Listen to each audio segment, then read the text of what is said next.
What's going on, everybody? This is time for another weekly update for the Tesla news.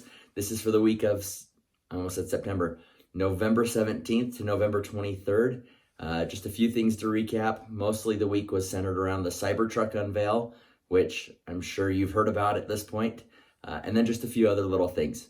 So starting with the Cybertruck, this is a very polarizing vehicle. I feel like most people either love it or hate it, but we're not going to go over that too much. There are three different trims. There's single motor, dual motor, and tri-motor. They range anywhere from $39,900 to $69,900. Ranges is anywhere from 250 to 500 miles. The payload in all three trims is 3,500 pounds, and towing capacity, depending on which trim you get, goes anywhere from 7,500 pounds to 14,000 pounds. 0 to 60 goes anywhere from 6.5 seconds to 2.9 seconds for the highest trim. Not really a super important factor when buying a truck, in my opinion, but it's still there. And we didn't hear any specifications when it comes to safety, so we will look forward to hearing something hopefully soon in the future. As of Saturday night, Elon tweeted out saying that there are 146 reservations already placed. 42% of those are for dual motor, 41% are for tri-motor, and then the remaining 17% are for single or rear motor variations. And at the same time as unveiling the Cybertruck, the two-person ATV was also unveiled. According to Elon, that's just going to be an option that you can purchase along with the Cybertruck. No pricing or specs as of now. Another thing that was mentioned at the Cybertruck unveil that I think is important because it was kind of just brushed under the rug, but I think will apply to future cars, is when he was talking about the charging capabilities of the truck. He said that it would be capable of more than 250 kilowatts. We'll reveal the actual number later.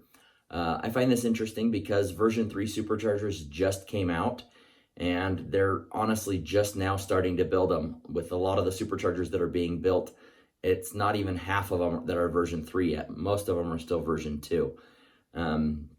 I'm excited to see it be faster than that. I'm curious what it is. I think it might be because of a technology that's been improved from Maxwell Technologies. What do you think? Do you think that it's just due to the size of the battery that it can reach higher peak speeds? Feel free to let me know your thoughts down in the comments below.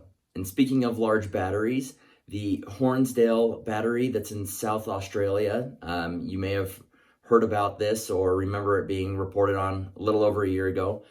It's the 100 megawatt hour battery that was built in Australia by the Tesla team. Anyways, they are getting upgraded, a 50% upgrade in size. It's going from 100 megawatt hours to 150 megawatt hours. And in the last year, South Australia residents have saved 50 million Australian dollars. So about 34 million US dollars. That's pretty impressive. I'm curious to see how much they're going to save over the next few years with this upgrade that they're doing. And according to the Norwegian website dinfo.no, the Model 3 has been chosen as the top car of the year, with 32% of people choosing it. And the runners-up for this award were the Toyota RAV4 and the Mercedes EQC with 8% and 5% respectively. And then just a fun little video. I saw this and laughed, thought I'd share the joy.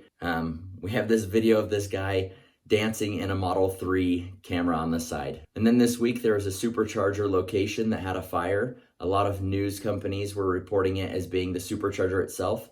Later, a spokesperson from Wawa came out and said that it wasn't actually the supercharger, but it was in fact the transformer that was sitting right next to the supercharger. So that supercharger is temporarily closed down while they fix things. It should be up soon, hopefully. And since I'm on the topic of superchargers, we'll go ahead and close it out with that. This week, there were 15 changes to superchargers, one being the temporary closure in New Jersey that I just mentioned. There was one permit that opened in the US in Anaheim, California, so yay Disneyland. There were 5 that started construction. All 5 of those are in the US. And 8 new locations were opened. So 5 were in the US, 1 was in Germany, 1 in Spain, and 1 in China. And as always, thank you so much for watching. I truly appreciate it.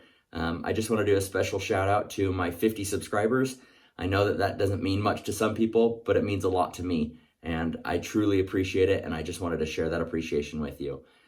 Apart from that, we'll have a few videos coming up here in the next few weeks. A special project with my buddy Anthony about Comma AI or Open Pilot here in the next few weeks.